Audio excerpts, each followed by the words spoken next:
If you're struggling to keep track of your content pipeline, not sure which videos are where, who's editing what, this video is going to be for you. This is exactly how we manage our content pipeline from new footage all the way to scheduled, live, thumbnailed, completed. And I'm going to show you exactly how we do it. By the way, if you'd like us to help you with automating, integrating, streamlining your business, check out the link below. We would love to help. So as you can see here, I am in my example Monday.com system. Well, this is actually a real Monday.com system.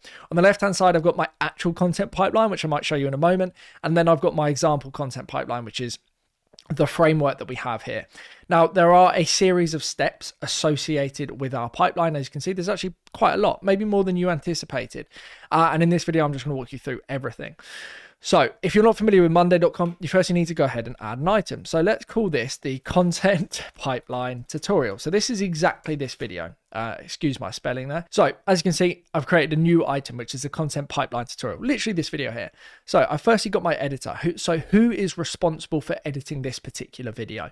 Now I can manually set this. I can also automatically assign it to someone. I've got automations here, and this is our editor, young Louis Baker.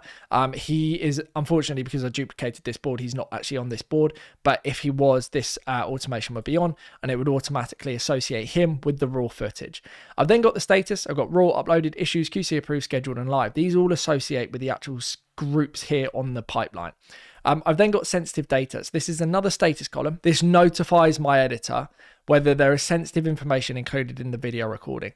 Now, this may not be relatable for you guys, but we record our Zoom calls, and I also record when I'm doing system builds for clients sometimes, which means there could be sensitive information that we don't necessarily want to have on YouTube. So it just lets him know that he needs to be mindful of things to look out for, whether he needs to blur stuff or cut stuff out, etc., etc. So we also have platform. So I only post on YouTube, really. We're going to explore Instagram, give it a little try, but YouTube and my website, the two places that we'd be posting, primarily YouTube, website for like VSLs and stuff like that, but YouTube is the main platform, so I would just assign it to YouTube.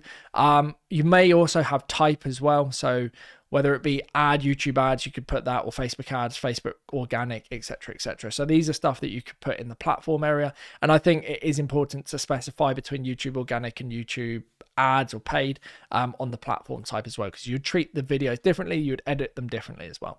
We've then got format. I've got long form and short form again. So YouTube shorts or YouTube long form, Instagram's only going to be shorts or reels, etc., etc. And then I've got another status option, which is my thumbnail, yes or no, has that been completed? I'm not responsible for that. That's my editor's responsibility. And then I've got the footage link. So the way we work, or the way I work, is I've got an automation that runs every week. It creates a new content folder. So I could probably show you actually. So let me just go over to my drive. You can see here that I've got tons of weeks of footage. So this automatically runs via Zapier every week, creates a new folder. So 14th to the 10th, 2024. And then I've got all of the content within that. So if I go to last week, ton of content in here, all of the tutorials that I've done throughout the week and everything else. And then what I would do is I would share the link to a particular folder. So track payments for QBO in Monday.com as an example. I would share that and then I would paste it into my footage link here. This keeps stuff really organized. Our editor can just very quickly go over to the footage link whenever he needs to. Now we've also got number of shorts here. So number of shorts is the number of shorts that we get from a video. So it's quite interesting this. We try and get as much short form content as we can from all of the footage that we post. We've not actually started distributing any short form content yet. This is an experiment that we're working on. But what's quite interesting, especially when we're recording Zoom calls, I want to know how many short form pieces of content did we get from 1 hour of Zoom calls. Then I can get an average across all of our Zoom calls. And then I can say, per Zoom call, I get 3 pieces of content as an average across 20 Zoom calls. That's awesome, because for every Zoom call I do, I know I'm going to get 3 pieces of footage, and that makes it worthwhile. Not that it's not worthwhile anyway, but it kind of plays into the game. And I'll come on to the gamifying of this in a moment, which I have facilitated, because it keeps me interested in what I'm doing with the content stuff. It can get a bit repetitive and you just feel like you're on the content treadmill and it's never going to end. So I'll come on to that in a moment. I've then got live date as well. The live date when the footage goes live. This is important, and I urge the editor, my editor Louis, to make sure that the live date is a populated column when the status goes live, or when it goes live here. We can automate a lot of this, but live date might be manually set.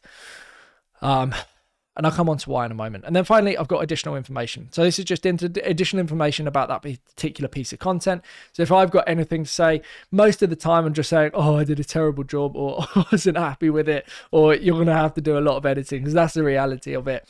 I'm usually just whinging about my subpar performance in the videos, because that seems to happen a lot, especially as I record in the mornings. It does take me slightly longer than I'd like to wake up, but hey, it is what it is. So that's what the additional information is. I also might mention that there's something sensitive, or if I've got a particularly good clip in mind, not that I have had this idea yet, but if I do, I do. I've then got owner. This automatically assigns to myself as well. So I am the owner of all of the content. I want to be notified if there's issues and when I need to, when it's status approved. And I'll walk you through these status options in a moment. I've then got a few date columns. I've got date created. I've got date completed or date live. And then I've got TTS, which is TTL, time to live. So I want to know how long it takes between new raw footage being added to my pipeline all the way to live. And then what I will show you in a moment is how I get the average of that information as well. Again, it's like just giving me projections. So if in 2 months' time, I'm seeing, it's taking like 32 days to get footage up, then I might say, is it worth allocating additional resource to get another editor in to help with the not necessarily the backlog, but try and reduce the time, because that window is only going to get bigger and bigger and bigger. So stuff to just keep in mind, and that's a data point that I'm quite keen on tracking. So new raw footage comes in, either the editor will then just change the status to uploaded, provided that there are no issues. So change the status to uploaded, that moves to the uploaded group. That will then notify me as the owner. I will then come in, I will watch the video on our YouTube studio. Typically, because my editor's reasonably good, I'm joking, because he's decent, the edits there's never usually any issues in the edits. If there is, I'll just change the status to issues to review, and then we would have a conversation maybe outside of monday.com, or I can put in the notes, or I can put an update in there as well, or I'll change the status to QC approved.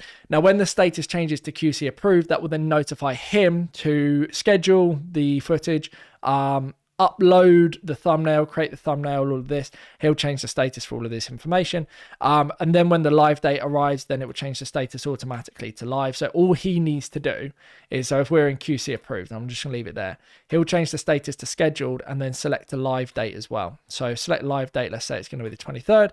And then I've got an automation that says when on the date 23rd of October arrives, change status to live, and then that will move it to our live group here, as you can see. We also use the Kanban view. Well, I don't really use it. He does a little bit, I think, and he'll just move the status from one stage to the next, and it's a bit easier to like keep track of stuff, and it's a slightly better looking and more visual way of doing things, and you know where everything is. And then finally, I've got the content dashboard. Now, this is quite interesting. It's super basic, by the way. Like I think it's really important not to over-engineer stuff like this. If I tried to make this super complicated, and I've got tons of ideas of how I could make it complicated, you almost end up spending more time in the actual system itself than doing the one thing that you're trying to manage in the system, if that makes sense. So the system becomes the job, not the job being facilitated by the system.